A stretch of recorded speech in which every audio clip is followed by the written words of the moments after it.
శ్రీ లక్ష్మీ నృసింహ పరపరమణే నమః. భగవద్బంధువులందరికీ కూడా మనం ఈనాడు ఒక విశేషమైనటువంటి అంశాన్ని తెలుసుకునేటువంటి ప్రయత్నం చేద్దాం. సాధారణంగా మనందరం కూడా జాతకం అనేటువంటి దాన్ని 100లో కనీసం ఒక 60-70% మంది నమ్మేటువంటి వాళ్ళ సంఖ్య ఉంటుంది. వాటిలో మూఢత్వంలోకి వెళ్ళేటువంటి వాళ్ళ సంఖ్య మరింత ఉంటుంది. మూఢ భక్తి చేత మోసపోయేటువంటి వాళ్ళ సంఖ్య మరింత ఉంటుంది. అయితే జ్యోతిష్యం అనేటువంటిది శాస్త్రబద్ధమైనటువంటిది, ఇది సశాస్త్రీయమైనటువంటిది. దీన్ని పూర్తిగా అవగాహన ఉన్నటువంటి వారి దగ్గర భయపెట్టకోకుండా, మనకు విషయం తెలుసుకొని భయపడకోకుండా మనం కూడా దానికి సంబంధించినటువంటి పద్ధతులను పాటిస్తే ఖచ్చితమైనటువంటి ఫలితాలని మనకు అందిస్తుంది. పరిహారాలు అనేటువంటివి మన జీవన విధానాన్ని మార్చేటువంటివిగా ఉండాలి తప్ప మనం భయపడి చేయాల్సినటువంటి అవసరం ఏమీ ఉండదు.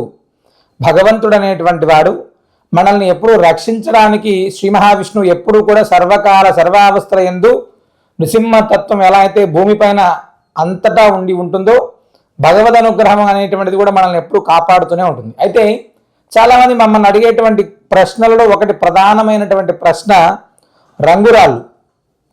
అసలు రంగురాళ్ళు అనేటువంటివి ధరించడం వల్ల ఎలాంటి ఫలితాలని మనం పొందుతాము అని శాస్త్రంలో మనకు నవరత్నాలను సూచించారు. ఈ నవరత్నాలు అనేటువంటివి మన జాతకరీత్యా, గోచారరీత్యా లేదా నక్షత్రానికి సంబంధించిందిగా, ఆ జన్మ రాశికి సంబంధించిందిగా పెట్టుకునేటువంటి వాళ్ళు చాలామంది ఉంటారు. ఆ నక్షత్రానికి సంబంధించినటువంటిది లేదా దశ అంతర్దశల కాలాల్లో ఆ మార్పులకు సంబంధించినటువంటి సమయంలో జ్యోతిష్యుల్ని సంప్రదించి అందులో మెరుగైనటువంటివి అంటే మంచివి అనేటువంటిది నవరత్నాలు ధరిస్తే తప్పకుండా దాని యొక్క ప్రభావం కొంచెం ఉంటుంది. అంతేకాని రాళ్ళు ఏది పడితే ఆ రంగురాళ్ళు అనేటువంటివి పెట్టుకొని అదృష్ట రత్నాలను, రంగురాళ్ళను, ఇంకోటోను పెట్టుకొని వేల లక్షలాది రూపాయలని మనం వృధా చేసుకుంటూ తర్వాత భగవంతుణ్ణి మేము ఇంత పెద్దగా చేస్తున్నాం, ఇవన్నీ చేస్తున్నాం, అయినప్పటికీ కూడా మాకు ఫలితం రావట్లేదు అని చెప్పేటువంటి వాళ్ళు చాలామంది ఉన్నారు. మనకు శాస్త్రంలో చెప్పినటువంటివి కొన్ని మాత్రమే నవరత్నాలు, అంటే 9 మాత్రమే ఉన్నాయి. వాటిని మనం ధరించడం వల్ల ఉపయోగం ఉంటుంది తప్ప ఉపయోగం లేనటువంటి రాళ్ళన్నీ ధరించి తద్వారా వచ్చేటువంటి నెగిటివ్ ఇంపాక్ట్కి మనమే కారణమయ్యి మళ్ళీ దాని మీద భగవంతుణ్ణి, జాతకాన్ని, జ్యోతిష్యాన్ని అనడం అనేటువంటిది కరెక్ట్ కాదు. రంగురాళ్ళు మన జీవితాన్ని మార్చవు. ఇది మనం తెలుసుకోవాల్సినటువంటి విషయం. మనకు ప్రధానంగా 9 నవరత్నాలు చెప్పి ఉన్నారు. ఈ నవరత్నాలు కూడా మంచివి ఎక్కడ దొరుకుతాయో తెలుసుకోవాలి, కానీ ఖచ్చితంగా ఇవి పెట్టుకోవాలి అని ఎక్కడా ఉండదండి. ప్రతి ఒక్కరం కూడా భగవంతుణ్ణి స్మరణ చేస్తూ ధర్మబద్ధంగా మన యొక్క జీవన విధానం ఉన్నంత వరకు కూడా ఎలాంటి ఇబ్బందికరమైనటువంటి అంశాలు మన దగ్గరికి రావు. అంతేకాని ఖచ్చితంగా ఇది పెట్టుకుంటేనే ఏదో జరుగుతుంది, ఇది పెట్టుకోకపోతే జరగదు, ఇలాంటివన్నీ కూడా మనం మూఢత్వానికి మాత్రమే ఉంటుంది. ఆ మూఢత్వం అనేటువంటిది మన హిందూ ధర్మంలో లేదు. కానీ ఇప్పుడు ప్రస్తుతం ఏమైందంటే ఇది ఇంతింత రాళ్ళు చాలామంది మధ్యలో గమనించారు. చాలామంది చేతికి పెద్ద పెద్ద రాళ్ళు, మెడలో పెద్ద పెద్ద లాకెట్స్తో తయారు చేసి వేసుకుంటారు. ఎందుకయ్యా ఇది అంటే వెంటనే ఇంత పెద్దగా ఉంటే మార్పు వస్తుందంట. మనం చేసేటువంటి పని పెద్దగా ఉండాలి. మనం ధర్మబద్ధంగా కష్టపడి నలుగురికి ఉపయోగపడేటువంటి విధంగా ఉంటే ఖచ్చితమైనటువంటి ప్రభావం ఉంటుంది. దీన్ని మనం ఆచరించాలి, అద్భుతంగా ఫలితం వస్తుంది.